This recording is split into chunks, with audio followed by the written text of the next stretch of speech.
Welcome to the Scalability Solutions Podcast, the show that explores how happy, successful teams are created and how to maintain phenomenal retention within your company.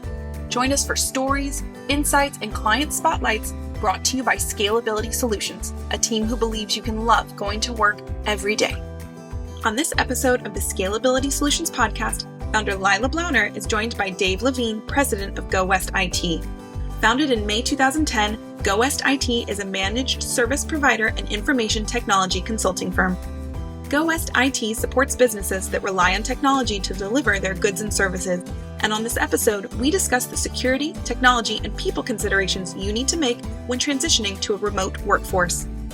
Dave sheds light on how they have supported clients overall with IT needs, but especially with the rapid shift to remote work. Leila adds in her expertise around hiring remote employees now that we're likely going to see remote work being the norm for quite a while. Enjoy the episode.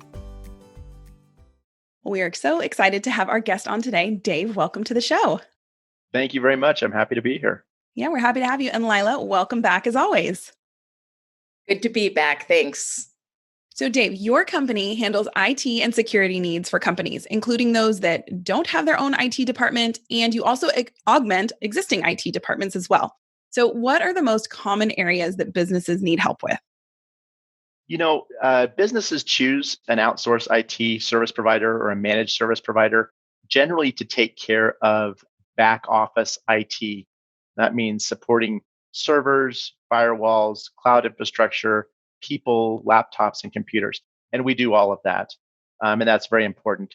But I think today it's also small businesses are looking for someone to help them leverage their technology. And businesses are starting to, particularly small businesses, are starting to transition their thinking around technology and understand that it can be a strategic advantage for them. And so they're oftentimes looking to a managed service provider like GoWest IT to help them really move along their digital transformation path and leverage technologies and leverage the information they have to really become more competitive in their market. That's interesting. Can you tell us a little bit more about what you mean by that, of leveraging their technology? Because people might not even know that that's something they could do or should do. So give us a little bit more insight on that. Yeah, so there is a shift with most businesses and the leaders and managers at some point where they understand that technology is more than the computer or launching an application or getting access to data. And it is about giving their people tools to really leverage up the knowledge that the people have in their heads, make them more productive, allow them to bring data together and use data. I heard a stat at Microsoft a couple of years ago that less than 1% of the world's data was ever analyzed. The data that's stored in computer systems was ever analyzed.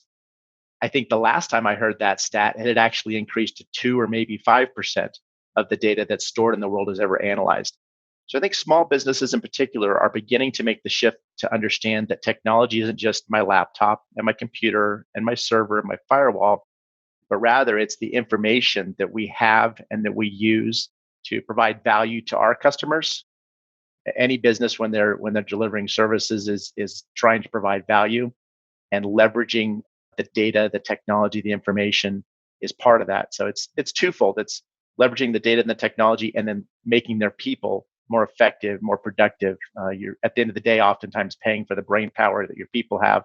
And so technology is about making sure that they utilize that brain power effectively. Got it. Well, we're definitely going to talk about the people in just a little bit. And part of your work, especially recently, has been helping companies transition their employees from working in the office to working remotely. So let's get into this. What do companies need to keep in mind about remote workers when it comes to IT? GoWest IT is a security first type of company. So that question immediately takes me to security. To be sure, the rapid shift to remote workforce prompted by the COVID-19 situation has made many companies more vulnerable to security risks, cybersecurity risks in particular. The thing I think they need to think about first is, as we make these rapid changes, what holes are we opening up and how will we go about patching those holes up? I understand completely that some changes had to be made rapidly without regard for what additional security risks might be introduced because businesses just had to keep moving. But going into months 3 and 4 of dealing with work from home and COVID situations, it's definitely time, if it hasn't been done already, to refocus on what security vulnerabilities were introduced and how are we going to deal with those, not only through the COVID situation, but probably into the long term, because COVID has done more to enable remote productivity, has accelerated the adoption of remote productivity and remote workforces more than I think any particular technology would have. It's just that impetus or that push because we had to have it. And so businesses at this point should be thinking about how are they going to deal with the security aspects today and into the future. And then beyond the security, there's the considerations of productivity, effectiveness, controls over perhaps corporate assets if businesses sent people home with their computer equipment, and all the complexities that are introduced by having business assets spread all across the country in people's homes.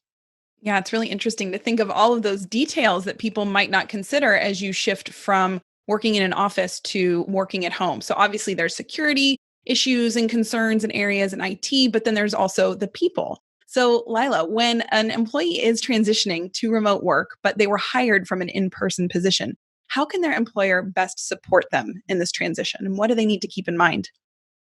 That's a great question. So there's the obvious stuff, things that Dave can help with, like making sure that they have the right equipment to do their job, the right technology to do their job.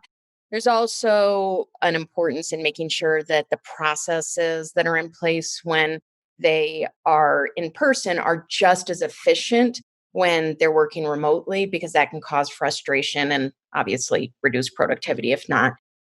The less obvious stuff is more on the emotional side. So, if you are used to being really tight with your team and then you're suddenly working remote and you're not seeing them in person like you used to be, you're not walking by their office and saying hi, it's easy to start feeling left behind or in the dark, like you don't know anything or not valued. So, really making sure that you make space for connection, and that can be in a multiple ways, whether it's a weekly meeting, but you can also get creative with it. One of my clients has a morning coffee over Zoom, and anybody that wants to connect just socially just joins the Zoom for morning coffee. Really making sure that you show appreciation so that they know they're just as valued before as now as they were before. So I have a remote team.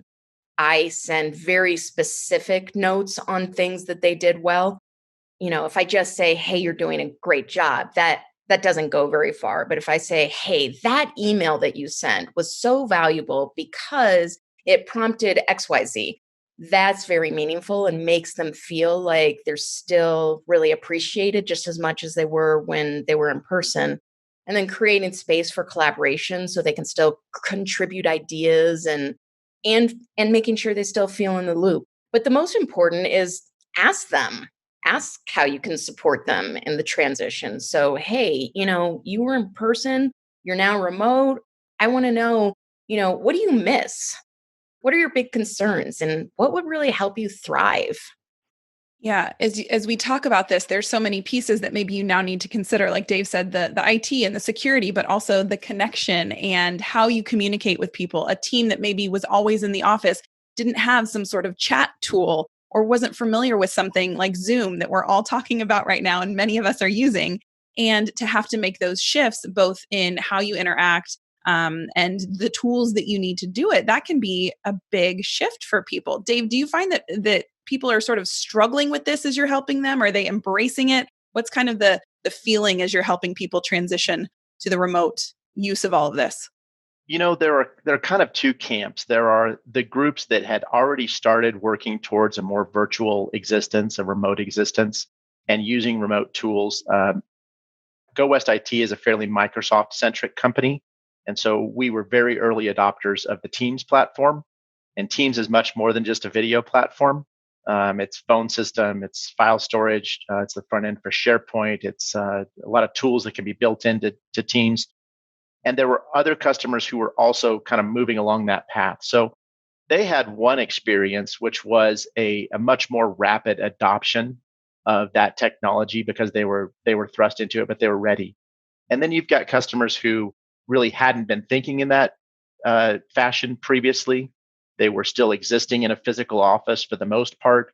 They were accustomed to meeting in person and face to face. And so they've had to shift to those new technologies like Teams and Zoom a little bit more rapidly.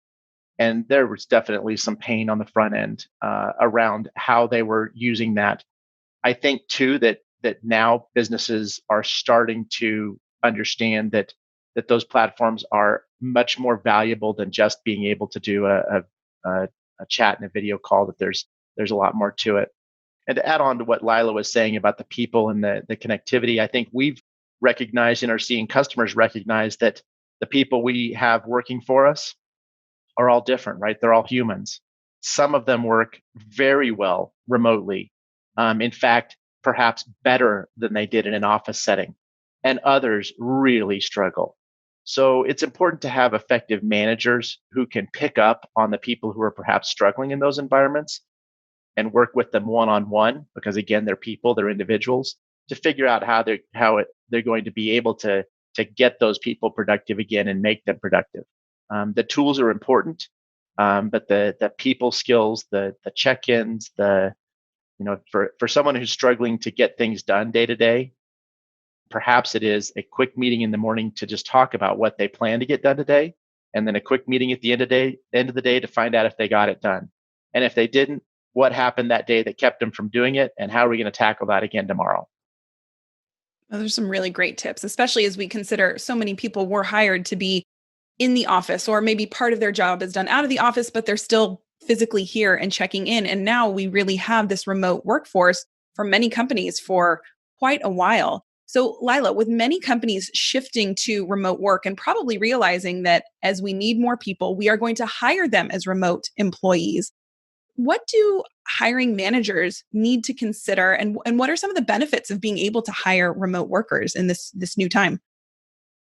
Yeah, there are a lot of benefits. It's been proven that companies with diversity tend to perform better if you're not in a geographical location that has diversity.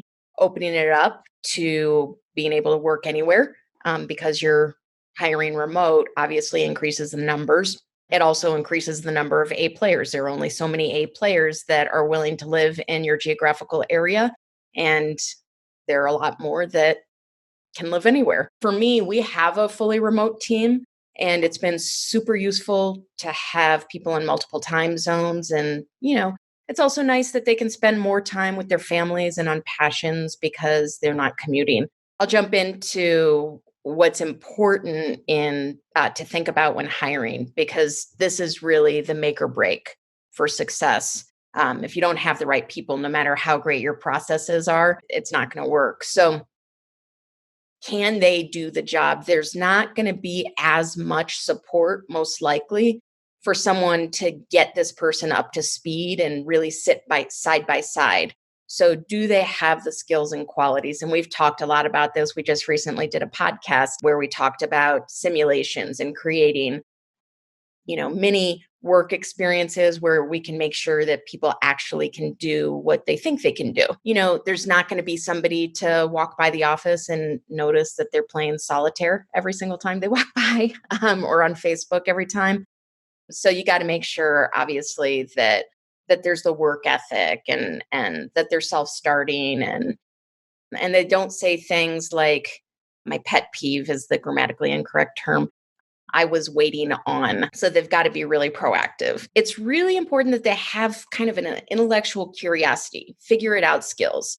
There may not be someone that can show them how to do everything all the time if they're remote. And so if they're the type of person that Googles voraciously anytime they come against a term they don't know because they're just curious, they're probably going to do better remote because they're going to have that resourcefulness. And then high EQ. It's really important that they have introspection and high EQ, and that on their own they think things like, how can I be even better in this area? And they've got great communication skills. And then, transparency is super important. So if they make a mistake, they've got to be someone that will tell you about it. Hey, I did this and here's what I did to fix it. And here's how I'm going to make sure that it's not going to happen again. These qualities are important anywhere, but I think when you have a remote workforce where there's just an autonomy that's inherent in their day-to-day lives, it's even more important to make sure that your team has that. And for us, we make sure both in the simulation, but also in really, really deep dive interviews. Can I tag on to something that Leila said there? Please. Leila talked about looking for people who have that ability to figure it out and maybe Google voraciously. Ironically, that's one of the areas of risk that's introduced from an IT perspective. So we want those people with those skills to get things done, particularly when they're working remotely. But in an IT scenario, if you have all of your employees working remotely in their own little environments and they're all solving their IT problems based on what they're able to Google, they can introduce problems to a corporate environment, not knowingly, generally, very rare that you'd find someone to do something malicious, but inadvertently introduce a risk. So using a good managed service provider who has an established framework for monitoring and controlling environments beyond the company walls is really important during this work from home scenario, which I think will continue indefinitely. I think this is the new way of working, at least at some level. Yeah, and that's great to clarify, Dave, because some of the skills that we want our remote employees to have is consistent across the board, and depending on the industry, that figure it outness may not look exactly the same. So you touched on this a little bit, but can you tell us a little bit more, Dave, about what your hiring experiences have been for your remote employees and how has Scalability Solutions helped with hiring in general? GoWest IT has had a fairly fluid culture with regard to where people work. And that's partly because of the work that we do. So many of our people are required to go on site to our customer offices on a regular basis. It just hasn't been effective for them to come to an office first and then leave in some sort of wave out into the public each day. So many of our employees for a very long time have started their workday from home, gone to work for customers, returned to home from work, and from time to time will be in the office for meetings or one-to-ones and that sort of thing. So our strategy really isn't that much different in the current environment, other than we're now opening up our thinking around maybe the geographic areas, just like everybody else. And Leila touched on that. But from the start, hiring people who will work remote really involved focusing on the values that they have and how they're going to work in a culture. One thing that Scalability Solutions helped GoWest IT with was establishing a method for finding out how those people will actually perform beyond what's on the resume and what you can get out of an interview. And I'm referring to a method where we work through some simulations, and those simulations really cut through the resume and the interview questions to figure out, can they really do the work? I would go beyond the can they part. It's, do they want to? Is this the job they want to do? So those simulations to give people a taste of what am I getting into here has helped clarify on the way in the door. Does the candidate want to do the job that we want to have done? We want people here that want to do the work that needs to be done. And that clarification on the front end about I know what I'm getting into. Yes, this is what I want to do, helps eliminate a lot of the will it work concerns down the road. I think more important for remote workers, perhaps even than people who are working on site, where we might have the ability to mentor or coach more frequently. You lose a little bit of that when you go remote, and so knowing that up front is extremely important. Definitely. Well, we talk, I think, almost every episode about simulations and how much we love them and how useful they are. So as we get to the end of this episode, Leila, we already know that simulations are amazing. Any final tips for our listeners if they are hiring and transitioning to a remote workforce? This is also repetitive. I say it in every episode, but that intentionality and being really thorough in your hiring is absolutely essential. Yeah. And Dave, any final tips or best practices that the employees or employers need to keep in mind as they're transitioning to remote work? from that security and IT standpoint? From a very practical level, there are things that a business or that individuals can do to better secure their environments. I do recommend that you have some professionals, either an internal IT department or an external managed service provider, to help really put some controls around your security at the end of the day. But on the front end, there are some basic things that you can ask of your people, or that you can work through from a managerial level to better secure your environment. There's a blog on our website that refers to things that businesses can and should consider from an IT security perspective.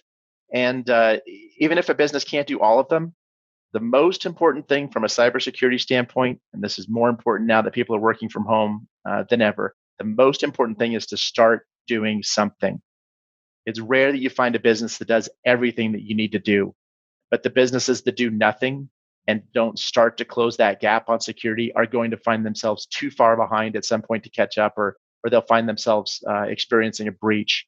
And that's not a pleasant experience.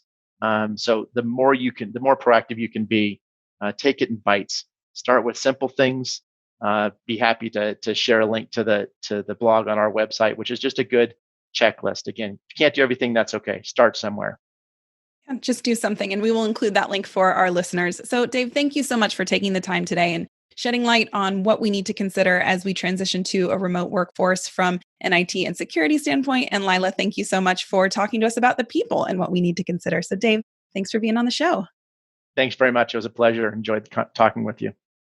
And Leila, as always, thanks so much. Thank you. And Dave, it was great to see you.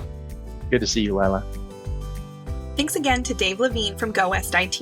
You can learn more about them at GoWestIT.com, and you can learn more about hiring fantastic remote employees and join our mailing list at Scalability-Solutions.com.